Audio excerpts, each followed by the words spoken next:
Хөтөлбөрөөр бид хөдөө аж ахуйн булангаар үргэлжлүүлж байна. Монгол малын гүзээ, сархинэг, шөрөмсийг ашиглаад төрөл бүрийн бүтээгдэхүүн бүр хувцас хүртэл үйлдвэрлэх боломж байна. Энэ талын судалгааг эрдэмтэд бэлэн болгосон ч үйлдвэр барьж чадалгүй олон жилийг үдэж байгаа юм. Манай улс жилд дунджаар нядалгаанаас гарсан 10,000 орчим тонн дайвар бүтээгдэхүүнийг шууд булж устгаж байгаа юм. Хэрвээ малын гаралтай төвхий идэ бүтээгдэхүүн болгож чадах юм бол импортын хараат байдлаас салж хэрэгцээг нь дотоодоос хангах бүрэн боломжтой юм. Энэ талаар тодруулахаар манай сэтгүүлч Ган Зараг хөдөө аж ахуйн буланд ажиллаж байна. За орой өдрийг Ган Зараг. Орой минь.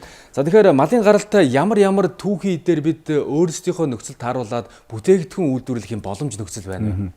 Тэгэхээр манай малчид ярьдаг та тэгэхээр малаа саяхан байхгүй амьсгалаас бусдыг нь ашиглаж болно гэж. Яг үүнийг баталсан маш олон судалгааны үр дүн билээхэн байна. Бид энэ удаад шинжлэх ухаан технологийн их сургуулийн багш төгс докторийн зарим судалгааны үр дүнгээс танилцуулахаар авч ирлээ. Тэгэхээр түүний тухайд 2016 онд малын шөрмснөөс мэс заслын утас гаргаж авах технологиг нэвтрүүлсэн энэ судалгааны үр дүнгээрээ 2016 онд дэлхийн оюуны өмчийн шилдэг бүтээлийн шагналыг хүртэж байсан. Тэгэхээр яг одоо миний гарт үхрийн шөрмс байна. Энэ шөрмснөөс ийм хэмжээтэй нарийн утсыг гаргаж авсан байна. Тэгэхээр зах зээлийн судалгааг одоо авч үзье. Манай улс жилд дунджаар 10 сая мал нядалдаг. Үүнээс 300 мянга орчим үхэр нядалдаг. Нядалгаанд ордог нийт үхрийн 10%-аас шөрмсийг нь авч ашиглалаа гэж тооцоход жилд 3.6 тэрбум төгрөгийн орлого олох боломж байна.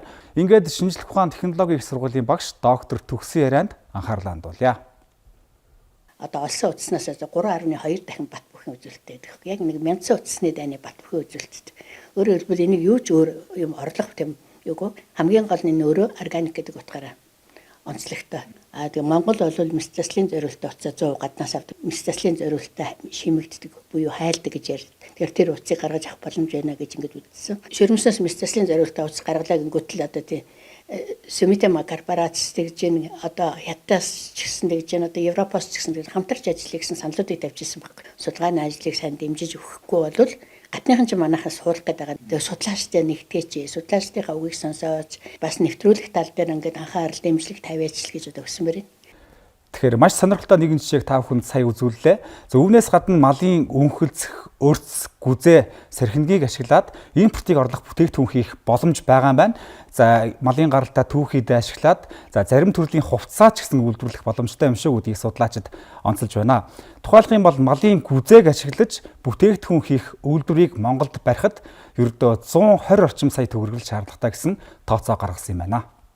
Тэгэхээр малын түүхий дээр 200 гаруй төрлийн бүтээгдэхүүн хийх боломжтой байдаг юм байна. Жишээлх юм бол энд зангаа байна. Энэ зангааг үхрийн гүзээний хар хуулцаар хийсэн юм байна. Тэгээ материалаа бол юу гэж нэрлсэн бэхээр гүзээ савх гэж нэрлсэн. Энэ материал бол дэлхийн одоо бүр хааж байхгүй.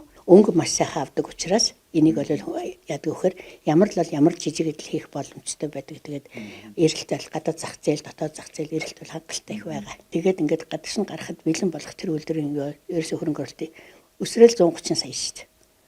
Тэгэхэд нэг удаагийн хог хаягдлыг зайлуулахын төлөө 35 сая, жилдээ 2 удаагийн 70 сая нэг аймаг гаргаж байгаа байхгүй юу? Тэгэхээр өнгөрсөн хугацаанд манай улс эрдэмтдийн 450 гаруй судалгааг санхүүжүүлэхэд нийтдээ 1.80 орчим төгрөгийг зарцуулсан байна. Жилд дунджаар шинжлэх ухааны технологийн сангаар дамжуулж 7-8 тэрбум төгрөгийн санхүүжилт толгож байна. Гисэн хэдий ч нийт судалгааны 80-аас 90% нь эргэлтэнд орж чадахгүй байгаа юм аа. Тийм учраас нэгэнт билээхэн болчихсон судалгааны үр дүнг үйлдвэрлэлд нэвтрүүлэхэд зорилттой анхаарах шаардлагатай гэдгийг холбогдох байгууллагын онцолж байна. Манай эрдэмтдийн ярьдаг энэ үхлийн хөндий гэж ярьдаг. Энэ үхлийн хөндийгээс бид нар гараад энэ судалгааг болвол тийм ээ хэрэглээний судалгаа одоо тэгээд тодорхой судалгаа хөгжүүлэлт тэгээд цаашаа инновацийн бүтээгдэхүүн болгох энэ бүтэн циклээр нь дэмжиж ижил бид нар судалгааг одоо жинхэнэ бодиттой чанартай судалгаа болно гэж дүгнэн шүү дээ. Бид нар зөвхөн нэг судалгааныхын төвшөнд ингээд санхүүжүүлэлт хайчдаг. Тэр нь нөгөө судалгаа хөгжүүлэлтийнхаа шатыг дамжиж чаддгүй, нөгөө инновац болж чаддгүй, жинхэнэ мэдлэг болж чаддгүй. Шинжлэх ухааны технологи инновацид зарцуулж байгаа Монгол дотоодын нийт бүтээгдэхүүний 0.16% байгаа. Энэ бол маш хангалтгүй тоо. Олон улсын дундаж бол GDP-гийнхаа 2%-ийг зарцуулж байгаа шүү дээ. 2020 оны байдлаар манай улсын дотоодын нийт бүтээгдэхүүний хэмжээ 37.5 их найт төгрөг байна. Үүнээс хөдөө аж ахуйн салбар 12.5%-ийг дангаараа бүрдүүлж байна. Хэрэг бид бүхэн билээхэн болсон судалгааны үр дүнгээ ашиглаад бүрэн дүүрэн эргэлтэнд оруулж чадах юм бол хөдөө аж ахуйн салбараас орж ирдэх орлогоо дор хаяж 2.5 5 дахин өсөх боломжтой гэсэн тооцооллыг судлаачид гаргасан байна. За баярлалаа ганц зэрэг.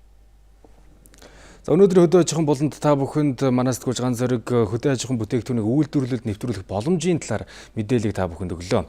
За энэхүү хөдөө аж ахуйг түшгэлсэн үйлдвэрлэл хөгжих боломж гарц манай улсад байна. За гэвч шийдэл төрийн бодлого хэрэгтэй байна. Хөдөө аж ахуйн салбарт энэ онд бодлогын хэд хэдэн өөрчлөлт явагдгаар байна. Энэ хүрээнд салбарын сайд 21 аймгийн хүнс хөдөө аж ахуйн газрын дарга нартай өнөөдөр уулзсан байна. Энэ оноос хөдөө аж ахуйн салбарт бодлогын өөрчлөлт хийхин тулд нэн төрөнд эрх зүйн орчин шинжилнэ. Тухайлбал нэмэгдсэн өртгийн албан татварыг өөрчилнө. Малын тоо толгойн албан татвар